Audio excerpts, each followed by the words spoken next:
All right, so tonight we're going to be talking about managing nighttime anxiety without using self-destructive coping mechanisms. So whether that's you get into drugs or alcohol or scrolling through Facebook or TikTok or whatever, and you're just trying to avoid the feelings that you're feeling and you're feeling anxious, you can't turn your mind off. If you're experiencing that, that is what we're going to talk about. And we're going to give you some strategies and some tips on what you can do to replenish yourself, fill that energy back up, and allow yourself to go to sleep much more peacefully. So, if this is your first time joining me, my name is Tina. I'm a happiness coach and I help people who are dealing with difficult emotions, especially business owners, because I know you guys have a ton of things that you deal with on a day-to-day basis that keep you up late at night with anxiety that just doesn't seem to go away. So try these out and see how they work for you. Okay. Looks like Facebook has got a ton of lag on the video, so if there's any users watching there, I apologize for that. I don't know what's going on. It seems to be working okay on TikTok here. All right, so first things is, thank you. First thing is when you have so many fears and anxieties going on in your head, that is a signal that that negative voice, that's rattling around in your head, you need to give it a voice by writing it out, journaling those things, to write them down so that you can give it a chance to express it. Because as long as it stays in your head, then it just circles round and round and round, and just you never get anywhere with it, and it just sits there. And so allowing yourself to write down those things that are bothering you, that and it can be random stuff. It doesn't have to be full sentences. It can just be popcorn kind of, Joe said this to me at the office today, and I'm not sure how I'm going to be able to make that project deadline. And, I've got to talk with so-and-so tomorrow, and I'm really not looking forward to it. Or I've got so much to do this week. I don't know what's going on. I'm upset about the fight with my partner or the kids or whatever it is. Maybe you are beating yourself up because there's a ton of things that you wanted to get done and you didn't get done, and you're just like, oh, I still got to do this and this and that, and you're like, oh, it's not enough. And whatever that anxiety is that's coming up, I want you to write that stuff down in a journal.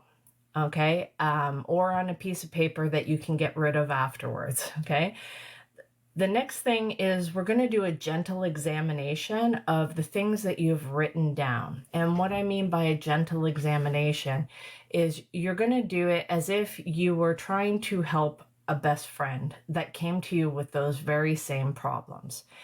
And maybe what you need to hear is, don't worry about Joe, he's a fucking dick, right? Maybe it is, you know what, you'll get everything done. You just need a good night's sleep. And it's like, oh, you haven't eaten your dinner tonight, or what you ate has, upset your stomach, or you ate some comfort food rather than something that you really should have eaten, and you're like, now my tummy's upset, or I'm not feeling that great, whatever it is. And the two can kind of go hand in hand, because if you have anxiety, then you can also end up with stomach issues and acid reflux and a bunch of different things that can go on because you're not dealing with the anxiety, you're not dealing with the emotions. So being able to identify this and then look at it and then treat yourself like you're your best friend, where you can start going through and examining. It's like, well, is that stuff true? First of all, is it something that you're worried about that may or may not actually happen? Or is it something that you just haven't really done, but you can get it done, right? Rather than beating yourself up and being negative about the things that you didn't do, create some sort of plan. It's like, okay, as long as I get these 3 things done tomorrow, then I should be good, kind of thing. So give yourself an action plan and believing that you will do the best that you can to correct the things that are a problem, and that you will do the right thing. And rather than beating yourself up for being lazy or not good enough, or whatever it is that negative narrative is that's rattling around in your head, when you've written it down. And oh, one thing I forgot to mention, as you're writing it down, just kind of keep asking yourself, is there anything else? What else? What else? And then you'll get to a point where it's not as much as you thought it was going to be. And it might be just like 3 or 4 main things, and the rest just kind of dissipates. It goes away. It's just not even a real issue for you. And so that's where the gentle examination can come into play, because then you're looking at it going, okay, if it's true and I maybe dropped the ball on some things, I didn't perform the best that I needed to today, but I did the best that I could. That's not making excuses. That's kind of going, it's acknowledging it and then owning it, and then being able to say, okay, what am I going to do to correct that for going forward? Because you know that you're a good person, that you want to do the right things, and that you can correct those things going forward. So rather than wasting the time beating yourself up, then you can focus on the things that'll actually move the needle forward. It'll help you be more productive, and you will feel happier, and you'll feel better about yourself because you know what you're going to do to fix things. Okay. The other thing is paying attention to what's going on in your body. Maybe the anxiety is only coming up because you're actually just tired. There's been so many times where the only reason I'm feeling this anxiety, the only reason I'm feeling this fear is because I'm actually just tired. And I probably should have went to bed earlier and gotten the sleep that I needed, but I've been running on empty, right? So I have this habit of doing that. Greetings. Hey, Stepheness, welcome. Yes.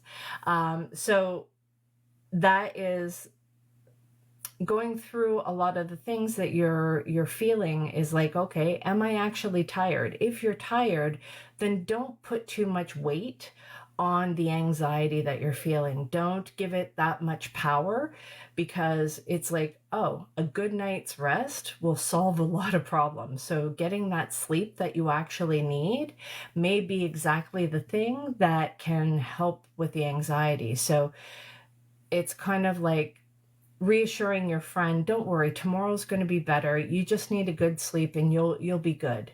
You know, you'll be able to get the things done that you didn't get done, and you'll be able to achieve the things that you wanted to achieve. The third thing that I'm going to be talking about, and this I think will help with Stevenness on Facebook, is building faith. Building faith of a God of your understanding, whatever that may be. For me, it's Jesus, and it's a Christian-based faith.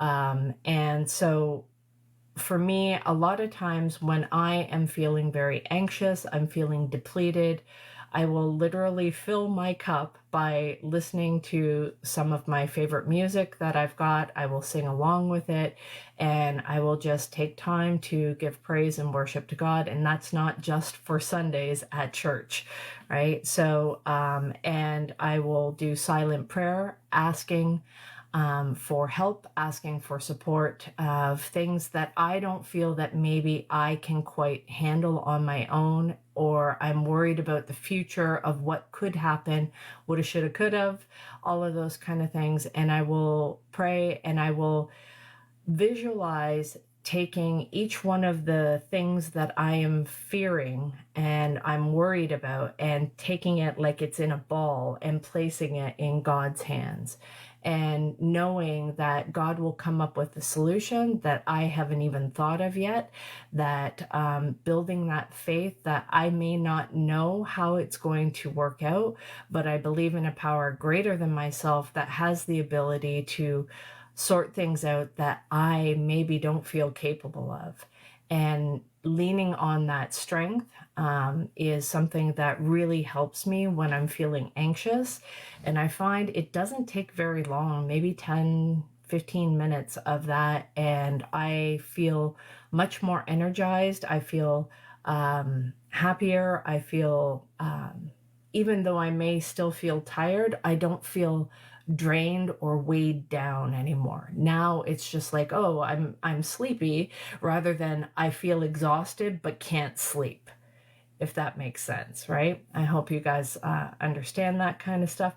But those are the three things that I would recommend when you are having trouble sleeping at night, and just being able to have, address the negative voice, allow it to come out, write it down, examine the stuff that you need to do. Or is this true? Is it not true? How, if you had a supportive friend, what would they say to help you out? Maybe they might go, you're better than this. Maybe it's a kick in the ass that you need. Maybe it's a gentle hug. Whatever it is, you will know best what it is that you need. Maybe you can look at it and go, really? That's what I'm worried about? Oh, come on. Like, you deal with tougher stuff than this, right? So you could have it like that. You might look at it going, that's what was on my mind. That was what was slowing me down. No, that's not even a real issue. Like, you're making stuff up. Like, so when you write it down, you're able to externalize it, and you're able to visualize it in front of you, and you can make different decisions about it. And it now no longer has that same power over you. Thank you so much, Jesse, for liking the live. I appreciate you. And then the building the faith. Now, if you don't have a faith, because I didn't always have faith, and I was pretty adamant about following much more logic-based systems, and if I couldn't see it, I didn't believe it. So but I started by just asking for signs, going, is there a God? Is there something greater than myself? And believing. And maybe it doesn't have to be the unknown entity in the sky kind of thing. Maybe it's just knowing that there's somebody else who has solved the problem that you are going through, that there is another way to deal with things, right? That there's somebody that is more powerful, more capable than you. And that allows us not to feel so much fear, so much anxiety, because we're able to know that somebody out there in this world of 8 billion or more people has solved a problem that you're going through, that you're not alone with this, and that you are able to get through this stuff. And sometimes just asking yourself, how can I solve this problem? And when you have it clearly defined of what's bothering you, then you are much more likely when you go to sleep to wake up with an answer to that very issue that you're experiencing. So asking yourself to come up with a solution. So this is much more of a science base of just drawing the answers out of your own mind, because I've heard it said too, that if you can define the problem, you have it clearly identified, you actually know the solution. But a lot of times it is our fear, it is our anxiety that holds us back from taking action, because we're afraid of when that happens, when you solve that problem, there's now going to be a bigger problem, and you're not sure how to solve that. So a lot of times you'll delay or feel anxious about the challenge that you have coming up, because you don't know what comes after that challenge. And so a lot of times we will pull back, we will focus on our anxiety rather than trusting that if we take that step forward, we'll find a new path, a new way. We will have skills and abilities we didn't know that we had in us, because we're now at a different spot. We now have moved forward, and now we have more strength than we did previously. So giving ourselves that grace, giving ourselves that ability to believe in something greater than ourselves. even if that's, maybe it's your best self, your more well-rested self, that when you get a good night's sleep, you'll see things more clearly. So giving yourself that credit, that you will be able to figure out the problem, the challenge, and you will be able to come up with a solution when you wake up in the morning. So guys, that is the training for today. I hope you found this useful. And if any of you guys are scrolling through TikTok and you were trying to scroll yourself to sleep, hopefully this helped. I will be posting the replay on YouTube, so you can go ahead and check me out on YouTube, which is Coach Tina B 125.